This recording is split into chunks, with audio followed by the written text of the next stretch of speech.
오늘 여호수아서 19장 보겠습니다. 19장 1절로 23절까지 읽도록 하겠습니다. 19장 1절부터 23절까지입니다. 시작. 둘째로 시몬 곧 시몬 자손의 지파를 위하여 그들의 가족대로 제비를 뽑았으니 그들의 기업은 유다 자손의 기업 중에서라. 그들이 받은 기업은 브엘세바 곧 세바와 몰라다와 햇살 수알과 발라와 에셈과 엘돌랏과 부들과 호르마와 시글락과 벳말가봇과 핫살 수사와 벳 르바옷과 사르헨이니 13성읍이요 또 그 마을들이며 또 아인과 림몬과 에델과 아산이니 4성읍이요 또 그 마을들이며 또 네겝의 라마 곧 바알랏 부엘까지 이 성읍들을 둘러 있는 모든 마을들이니 이는 시몬 자손의 지파가 그들의 가족대로 받은 기업이라. 시몬 자손의 기업은 유다 자손의 기업 중에서 취하였으니 이는 유다 자손의 분깃이 자기들에게 너무 많으므로 시몬 자손이 자기의 기업을 그들의 기업 중에서 받음이었더라. 셋째로 스불론 자손을 위하여 그들의 가족대로 제비를 뽑았으니 그들의 기업의 경계는 사릿까지이며 서쪽으로 올라가서 말랄라에 이르러 답베셋을 만나 용람 앞 시내를 만나고 사릿에서부터 동쪽으로 돌아 해 뜨는 쪽을 향하여 기슬롯 다볼의 경계에 이르고 다브라스로 나가서 야비아로 올라가고 또 거기서부터 동쪽으로 가드 헤벨을 지나 옛 가신에 이르고 네아까지 연결된 림몬으로 나가서 북쪽으로 돌아 한나돈에 이르고 입다일 골짜기에 이르러 끝이 되며 또 갓닷과 나할랄과 시므론과 이달리아와 베들레헴이니 모두 12성읍과 그 마을들이라. 스불론 자손이 그들의 가족대로 받은 기업은 이 성읍들과 그 마을들이었더라.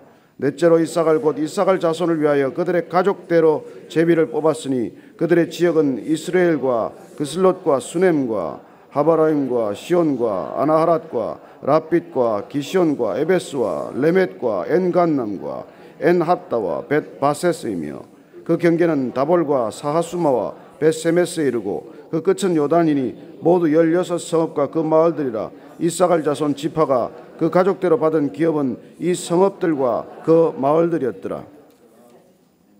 아멘. 여러분들은 아마 이 기업 분배에 관한 얘기를 읽어가면서 다시 한번 야곱의 12 아들들에 대한 그 순서나 자녀들의 이 족보를 좀 우리가 기억하고 또 한번 더 읽어보고 할 필요가 있어요. 그죠? 왜냐하면 야곱이 아내 넷을 통해서 얻은 자녀들이 어떻게 형제간이고 친형제간이고 배다른 형제인지 이걸 조금 알고 있으면은 우리가 이걸 이해하는 데 훨씬 도움이 되지 않겠습니까? 아시는 대로 야곱이 첫째 아내로 맞은 레아로부터는 아들 6이 있죠. 딸 딥나와 함께.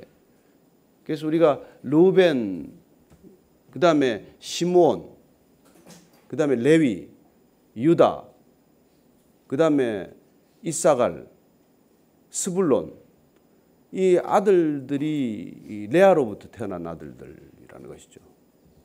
그 다음에 몸종 라헬의 몸종 빌하로부터 단과 납달리가 태어나게 되고, 그리고 그 다음에 실바로부터 갓과 아셀이 태어나죠. 맞습니까? 맞는지 안 맞는지 뭐 알아야 할 거 아니에요. 철수, 철민이, 뭐 철호, 이게 다 이름이 기억이 돼야 되지 않겠어요? 그리고 이제 마지막에 우리가 잘 아는 대로 야곱이 그토록 사랑했던 라헬로부터 요셉과 그리고 이 베냐민을 얻지 않습니까? 근데 문제는 이제 요셉이 애굽 땅에 가서 그렇게 큰 성공을 했기 때문에 그야말로 요셉 덕분에 70명의 가족들이 가서 거기서 기거를 하기 시작을 하고 고센 땅에서부터 시작된 그들의 삶이 정말 400년 동안 200만이라고 하는 큰 민족을 이룰 만큼 강성한 민족이 되었을 때 하나님께서는 비로소 그 민족을 들어서 가나안 땅을 사실 심판하시기로 하신 것이죠. 그래서 한 민족의 엑소더스, 출애굽은 어떤 목적을 가진 것입니까? 결국 가나안 땅에 대한 심판의 하나님의 원대한 계획의 일부라는 것을 알게 됩니다. 우리의 구원은 어떤 목적이 있어요. 나 하나에 국한되지 않습니다. 어쨌든 우리는 그 12지파가 본인들은 지금 땅 분배에 골몰을 해야겠죠. 나한테 어떤 땅이 돌아오나 이런 것들이 관심이기 때문에 나한테 좀 더 많은 몫이 오지 않냐, 조금 더 좋은 땅이 제비에 뽑히면 얼마나 좋겠냐, 이렇게 노심초사할지 모르겠지만 그러나 큰 그림에서 보면 12지파가 어디에 정착을 하건 중요한 것은 가나안 땅이 하나님의 나라가 되는 것이 중요하지, 사실은 내가 어떤 성읍을 차지하느냐, 내가 얼마나 많은 땅을 차지하느냐, 이게 본질은 아니거든요. 그래서 오늘 이렇게 보면은 하나님께서 절묘하게도 이 유다 지파 안에다가 시몬 지파의 땅을 분배하는 것을 보게 됩니다. 왜 그런 일이 있는가 하니까 이 시몬이라고 하는 이 둘째 아들, 르우벤이 원래 장남 아니에요. 사실은 장남이 제 몫을 했다면은 뭐 여기 들어와서 당연히 대접을 받았겠지만, 르우벤은 아는 대로 아버지의 침상을 더럽혔기 때문에 서모 빌하와 통관하는 바람에 그는 장자 자격을 상실하고 말았어요. 이 시몬 또한 문제를 일으켰을 뿐만 아니라 나중에 우리가 출애굽 때 바알볼 사건이라는 것을 보게 됩니다. 모압 땅에서 모압 여인들 발락이 어떻게 하면은 이 이스라엘 백성들을 정말 거머쥘 건지 국리 끝에 나온 것이 결국은 여인들을 통해서 미인계로 그 이스라엘 백성들을 타락하게 만들고 성적인 음란을 통해서 우상 숭배를 하게 만들므로써 하나님의 진노가 임해서 그 연병 때문에 그때 24,000명이 죽는 일들이 일어나요. 그런데 그 바알볼 사건의 주모자가 바로 시므리고, 이 시므리라는 작자가 결국 시몬 지파의 대표였던 사람이에요. 그래서 그 일로 인해서 대부분의 연병으로 희생된 사람들이 이 시몬 지파 사람들이 속했기 때문에 정작 40년의 광야 생활이 끝날 때쯤에 가장 지파가 급격히 줄어든 사람들이 이 시몬 지파가 되고 맙니다. 거의 3분의 1 수준으로 떨어져요. 나중에 인구 계수를 하는 걸 여러분들이 보면 알겠지만은, 출애굽기 2장에서 보면은 시내산에서 행군을 위한 이 계수를 하게 됩니다. 그리고 3차 인구 계수는 모압 땅에서 이제 가나안 땅으로 진격해 들어가기 위해서 새로운 편제를 위한 인구 계수가 있고, 그때 숫자는 거의 60만 선에서 큰 변동이 없어요. 그래서 가나안 이 정벌을 앞두고 계수했을 때 결국 광야 1세대가 다 죽고 광야 2세대가 숫자가 크게 불어나는 것이 아니라 광야 2세대가 광야 1세대를 대체하는 그런 모습이 되는 것이죠. 잘 아시는 대로 여호수아와 갈렙만이 그 1세대에 살아남아서 2세대를 이끌어가는 지도자적인 소명을 다하고 있는 것을 보게 됩니다. 그렇다면 이 광야 2세대가 60만 장정이 전쟁이 시작됐을 때 12지파로 나누면 얼마예요? 평균 얼마예요? 네, 5만 명 아니에요. 그 평균 지파 정도가 돼야 이게 이제 그 나누어서 한 성을 공략하든지 땅을 차지할 수 있는, 그래서 나머지 전쟁을 수행해 나갈 수 있는 능력이 있을 텐데, 문제는 이 시몬 지파가 나중에 보면은 22,200명으로 줄어듭니다. 가장 작은 지파가 되고 말아요. 그 바알볼 사건 때문에 그런 엄청난 충격을 받게 되는 것이고, 한 지파가 그렇게 급속히 쇠락하는 동기가 음란과 우상 숭배에 있다는 것을 우리가 한번 확인하게 되는 것이죠. 그래서 오늘 이 시몬 지파는 뜻밖에도 성읍을 분배받는데 이게 어디에 있냐면은 9절 말씀 한번 읽어보세요. 9절 말씀 시작. 시몬 자손의 이 기업은 유다 자손의 기업 중에서 취하였으니 이는 유다 자손의 분깃이 자기들에게 너무 많음으로 시몬 자손이 자기의 기업을 그들의 기업 중에서 받음이었더라.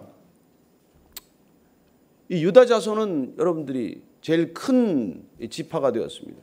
그래서 이 유다 자손의 숫자는 7만 명이 넘어요.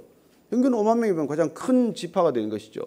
그래서 본인들은 가장 큰 지파이기 때문에 땅을 많이 분배받아야 된다, 그 얘기를 했던 사람들입니다. 그래서 17장 보면은 17장 14절을 한번 더 보세요. 17장 14절 보면 여기가 아니구나. 이게 아니고 제가 조사를 한번 어제 해봤더니 이 유다 지파가 76,500명이에요. 전쟁을 치를 때 보니까 제일 큰 숫자 76,500명. 이 6만이 넘어가는 지파가 보면은 이사갈 지파, 스불론 지파, 그리고 단 지파, 이 지파들이 6만 이상이 되는 지파들이에요. 그리고 광야에서 1차 인구조사와 2차 조사 사이에 줄어든 지파가 5지파가 있어요. 12지파 중에서 5지파는 인구가 오히려 감소한 것이죠. 그리고 나머지 7지파는 늘긴 늘었지만 크게 늘지는 않았어요. 그런데 가장 줄어든 게 이 보니까 결국은 이 시몬 지파가 59,300이었는데 22,200으로 무려 37,100명이 줄어들어서 그야말로 한 지파로서의 명맥을 유지하기가 힘들 만큼 이렇게 숫자가 줄어든 거예요.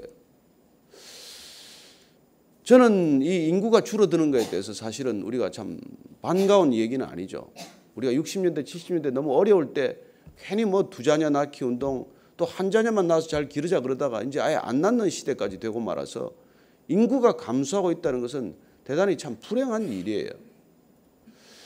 그렇게 무책임하게 낳아서 그냥 너무 많이 낳는 것도 사실 그때 문제가 되긴 했지만 그러나 인구가 줄어들고 있다는 것은 분명 우리에게 미래가 점점 사그라들고 있다는 것과 마찬가지예요.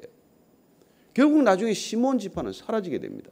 오늘 땅도 이제 유대 지파 안에서 그걸 받게 되는데 오늘 그러나 우리가 이 시점에서 보면은 유다 지파는 왜 시몬 지파를 받아줬냐는 것이죠.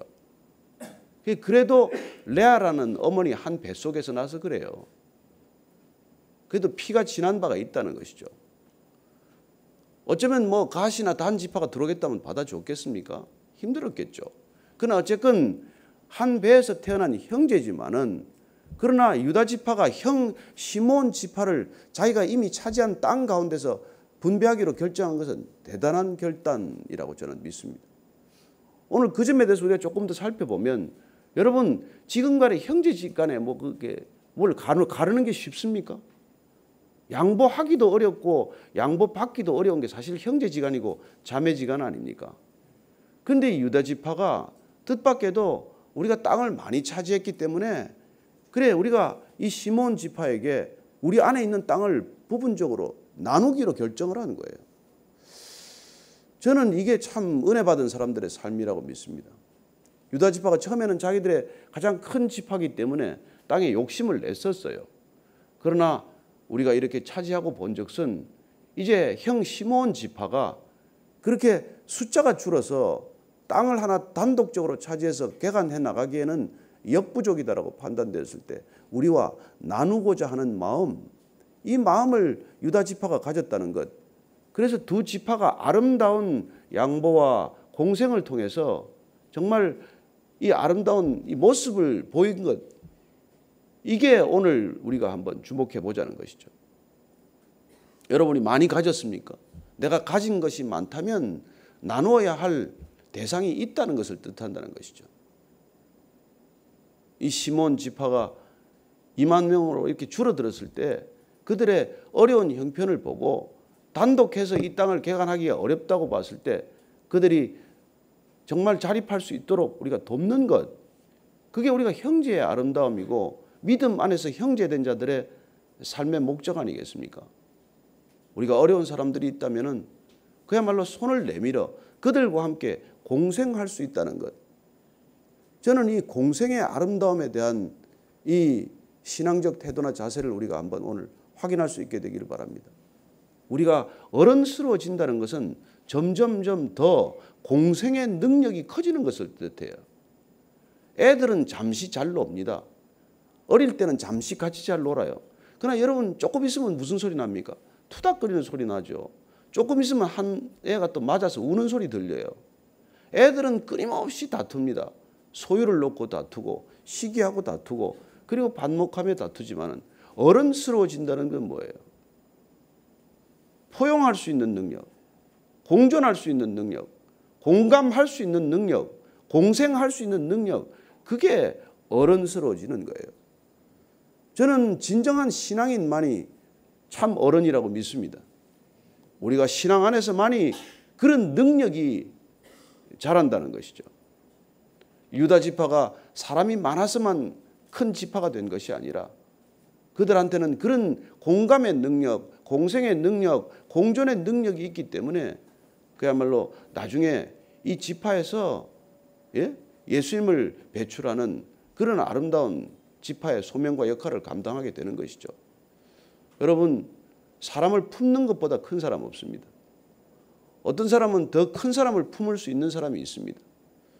우리가 여러분들 사람을 보면은 혼자 똑똑한 사람이 있어요. 혼자 잘난 사람이 있습니다. 많습니다. 그러나 나보다 더 잘난 사람, 나보다 더 큰 사람, 그 사람을 정말 쓸 수 있으면 정말 큰 사람이에요. 그러나 진실로 큰 사람은 나보다 작은 사람을 섬길 줄 아는 사람이에요. 나보다 큰 사람을 쓰는 것도 대단한 능력이지만 나보다 연약한 사람, 나보다 모자라는 사람, 나보다 무능한 사람, 그 사람을 섬길 수 있는 사람이야말로 하나님 나라의 큰 사람이에요. 저는 참 그리스도인들이란 정말 큰 거인이라고 믿습니다. 믿음 안에서만은 진정한 거인이 되는 것이죠. 그래서 저는 여러분들이 하나님께서 많은 달란트를 주셨다, 많은 능력을 주셨다, 그러면 여러분들보다 못한 사람을 섬기라고 주신 거예요. 그걸 가지고 우리가 자랑할 일이 있습니까? 그걸 가지고 부릴 일이 있습니까? 저는 제가 곰곰 묵상을 하면서 그래요. 왜 이 세상에 이렇게 일이 많아졌나? 무엇 때문에 이렇게 일이 많아서 허덕지덕하는 세상이 되었나? 이게 다 죄인들이 만들어 놓은 세상이에요. 죄인들은 살면 일이 더 많아집니다. 점점 일이 많아져요. 점점 일이 꼬입니다. 점점 일이 복잡해져요. 그러나 지혜로운 사람들끼리 모이고 정말 신앙이 있는 사람들끼리 모이면 번거로울 일 없습니다. 복잡할 일 없어요. 아니 안 싸우고 안 다투기만 해도 일이 얼마나 줄어드는데.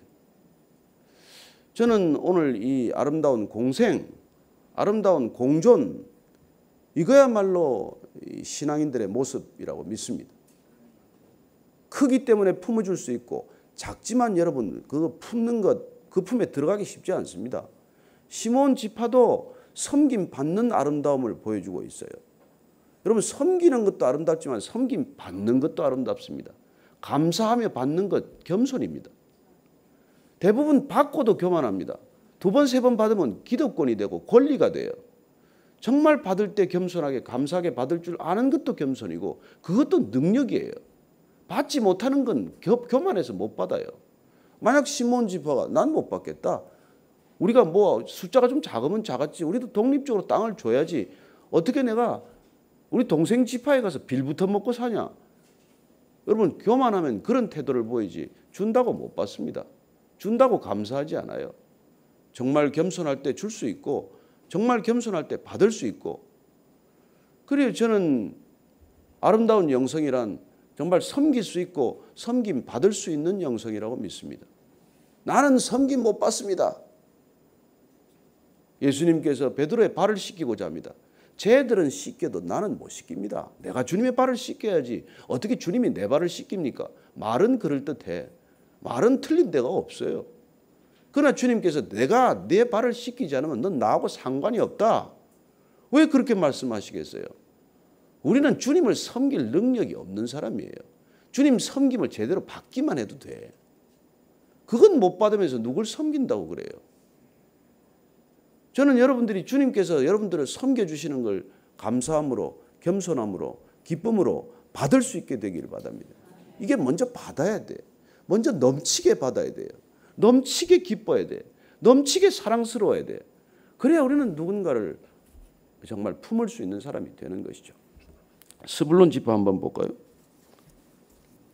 너무 시몬 지파 얘기 많이 했더니 시간이 다 가버렸네. 이 스불론 지파는 말이죠. 정말 이 대단히 진짜 겸손한 지파예요. 이들은 이 갈릴리 옆쪽 땅을 차지하게 되는데 거기도 척박한 땅이에요. 그 땅이 좁고 척박한 땅을 받았는데 놀랍게도 이 스불론 지파가 불평하지 않아요. 그냥 감사함으로 받은 것이죠. 그래서 이 스불론 지파가 정말 숫자는 보면은 적지 않습니다. 6만 명이 넘는 큰 지파예요. 그런데 받은 땅은 상대적으로 협소하고 받은 땅은 아주 척박한 땅을 받았어요. 그러나 이 스불론 지파는 끝내 불만을 토로하지 않고 땅을 더 달라, 우리를 옮겨달라 그런 불평을 불만을 터뜨리지 않고 그대로 그것을 수용하는 그런 모습을 보이게 됩니다. 이사갈 지파는 그 옆 땅을 받게 되는데 이스라엘 평야를 받아요. 원래 이사갈은 해변가에 머무른다고 되어 있었지만은 이들은 이 이스라엘 평야를 받는데 평야를 받으면 얼마나 좋습니까? 곡창과 마찬가지인데. 그럼에도 불구하고 결국 그 많은 비교적 농사 짓기 좋고 수확이 많을 수 있는 땅을 받았지만은 그 반면에 여러분 그게 좋기만 하겠습니까? 그렇게 평지기 때문에 남북 무역과 교역을 잇는 교역의 중심지가 돼요. 근데 그 뜻은 곧 침략을 많이 받는다는 뜻이에요. 그래서 여기 이게 굉장히 전쟁이 많이 일어납니다. 결국 나중에 이게 이 드보라 바락과 또 전쟁을 또 하는 사사기에 가보면 있게 되지만 어쨌든 그런 전쟁이 잦은 곳, 침략에 들어오는 주요 통로 이런 것들이 된다는 것이죠. 그래서 우리가 정말 좋은 것을 받았다고 생각할지라도 거기에 또 따라오는 일들이 있지 않습니까? 세상에서는 그걸 호사다마라 그래요. 좋은 일에도 어려운 일들이 반드시 따른다는 것이죠. 그렇게 스불론 땅을 그렇게 보면은 척박하고 협소한 땅이지만은 그들은 감사함으로 그 땅을 받았고 또 좋은 땅을 받았다고 우리가 기뻐할 수 있겠지만 잠시 기쁨이요 또 뜻하지 않은 환난과 어려움을 겪을 수도 있다는 것입니다. 어쨌건 우리는 이 땅 분배를 지켜보면서 하나님께서 정해주는 지계를 감사함으로 받고 또 우리에게 주어지는 그 환경 가운데 반드시 좋은 일만 있지 않다는 것을 또 반드시 나쁜 것만도 아니라는 것을 기억할 수 있게 되기를 바랍니다. 믿음의 눈으로 바라보면 어떤 것도 버릴 것이 없고 믿음의 태도로 우리가 그걸 수용하면 어떤 것도 전화위복이 되지 않을 일이 없어요.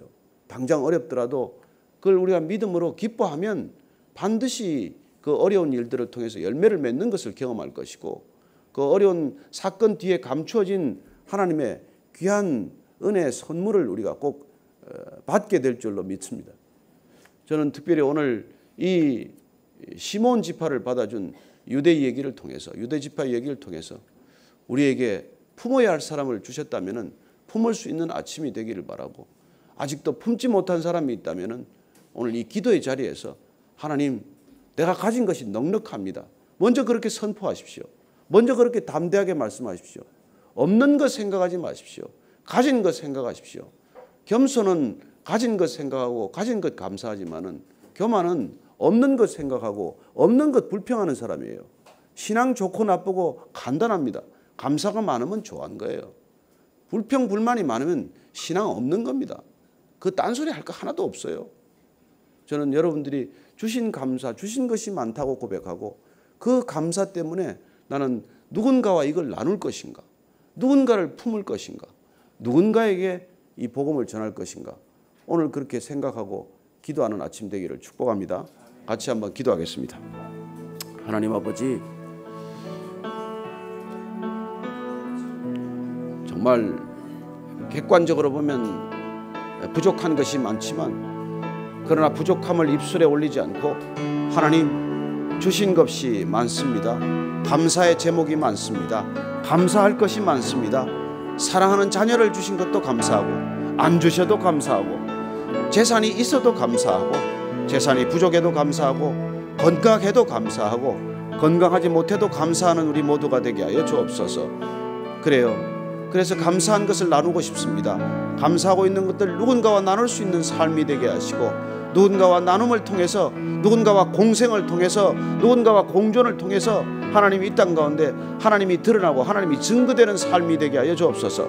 하나님 아버지, 짧은 생애입니다. 잠시 살다 가는 것입니다. 내 것 없습니다. 내 소유란 없습니다. 주님 어느 것도 내 것 하나도 없음을 고백하오니 주님 주신 것 다 나눌 수 있고 다 흩고 갈 수 있는 우리 모두가 되게 하여 주옵소서. 하나님 아버지, 아버지께로부터 오지 않은 것 하나도 없습니다. 하나님께서 주시지 않은 것 하나도 없습니다. 무엇을 주셨건 하나님 주셨다면 선한 것이요 또 온전한 것임을 고백하오니 주님 주신 것 주님 앞에 설 때까지 다 나누고 흩고 그리고 뿌리고 가는 인생이 되게 하여 주옵소서. 이제는 십자가에서 그렇게 모든 것을 뿌리고 가신 우리 구주 예수 그리스도의 은혜와 아버지의 무한하신 사랑과 성령의 나누게 하심 그리고 충만하게 하심이 오늘 유다가 시몬을 품었던 것처럼 또 시몬이 그 품에 작은 사람이지만 나보다 어린 사람이지만 그 품에 안겼던 것처럼 우리 모두 서로 공생할 수 있고 공존할 수 있고 공감할 수 있기를 결단한 이 자리에 고개 숙인 모든 진정한 믿음의 사람들 위해 지금부터 영원까지 함께 하시기를 간절히 축원하옵나이다. 아멘.